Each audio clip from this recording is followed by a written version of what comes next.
कोई आपसे पूछे कि अपने दोस्त से आपको जेलिसी होती है कि नहीं होती है। थ्री इडियट्स को याद रखना, जब दोस्त फेल होता है तो खराब लगता है, और जब दोस्त टॉप करता है तो ज्यादा खराब लगता है।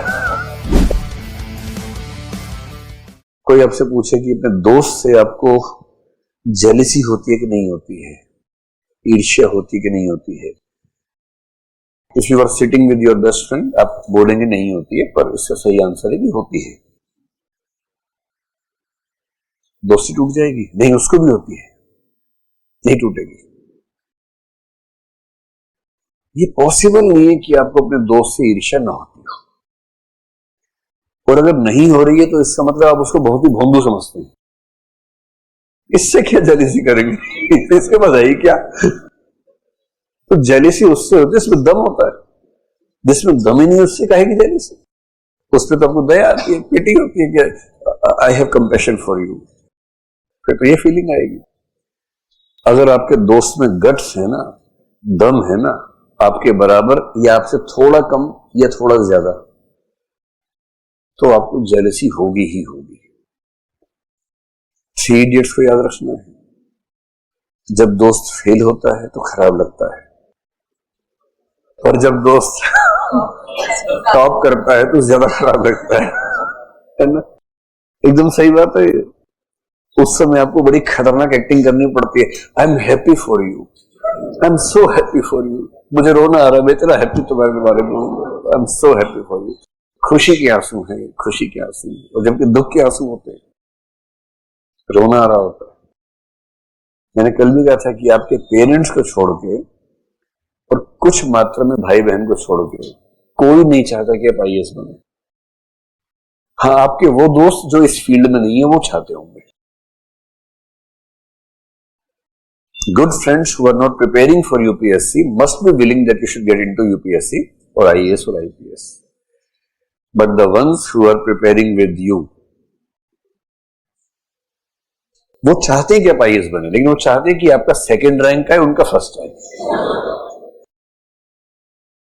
कि मेरा रैंक के बाद तेरा कुछ भी रैंक आ जाए, I don't worry at all, बस मुझसे आगे मत निकलना भाई, वरना खून खराब हो जाएगा। बहुत सारे दोस्तों की पोल खुल गई इस बीच में, तो अपने दोस्तों से उतनी उम्मीद करना। अंदर की बात यही है, वो नहीं चाहते कि आप उनसे आगे निकले, क्योंकि आप भी नहीं चाहते कि वो आपसे आगे निकले। एकदम same. So you must be able to understand yourself.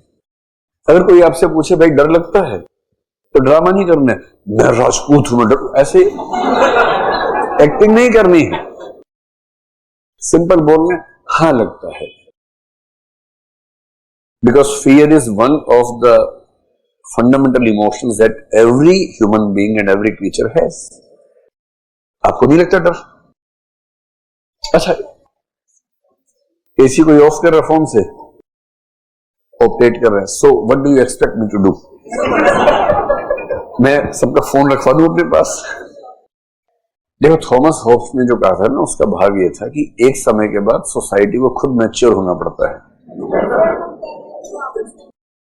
ये कह रही कि मैं ठीक करती हूँ, वापस से खराब कर देता है, क्योंकि उसकी सेंस में वो ठीक है, और आप खराब कर रही हैं उसकी सेंस में। कई बार हमें समझ नहीं आता कि जैसे हम बोलते हैं कि एलियंस है या नहीं, तो बहुत सिंपल है कि उनके लिए हम भी एलियंस ही हैं। कई बार हमें लगता है कि हम तो केंद्र में है, एलियंस बाकी सारे। ऐसा नहीं है।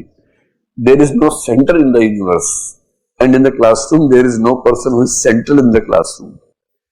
तो अगर आपने उसको किया 19 और आपने कहा कि मैंने ठीक किया, उसने फिर खराब कर दिया, हो सकता है कि अफ्रीका से आया हो, उसको गर्मी ज्यादा फील हो रही हो, उसको कूलिंग की जरूरत ज्यादा पड़ती हो, नहीं सॉरी, मतलब नॉर्थ यूरोप से आया हो कि उसको ठंड की जरूरत ज्यादा पड़ती हो सकता है ऐसा कुछ।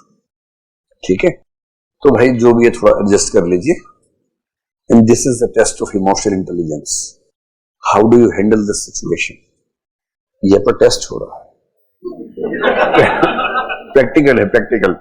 चलिए, तो कुल मिला के ये है इमोशंस को ठीक से समझने की ताकत, अपने इमोशंस, अपनी फीलिंग्स। और डर लगता है? हाँ लगता है। एंजाइटी हाँ होती है, एंजाइटी होती है, चिंता हाँ होती है, चिंता होती है। क्यों एंजाइटी होती है? क्योंकि मैं ह्यूमन बीइंग हूं, तो नहीं है क्या? तो रोबोट है क्या? होती है। डर किस बात का है? And accepting your emotions honestly, yes.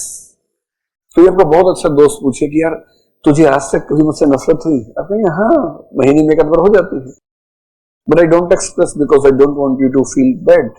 तुझे भी तो होती होगी? वो कहेगा हाँ यार मुझे भी होती है, महीने में एक बार हो जाती है, नॉर्मल है एकदम। और सबसे नॉर्मल ये है कि जिससे आप सबसे ज्यादा प्यार करते हैं उसी से कुछ मोमेंट्स में सबसे ज्यादा नफरत भी करते हैं। Only one person you love the most and you hate the most in different moments. It's so natural. And if you are comfortable with knowing your emotions and feelings, you become a, क्या कहना चाहिए, एक सहज मनुष्य जो होता है ना, comfortable human being. You know what emotions you have and you are comfortable with the emotions and feelings you have. तो इससे बहुत एक मैच्योरिटी का लेवल आता है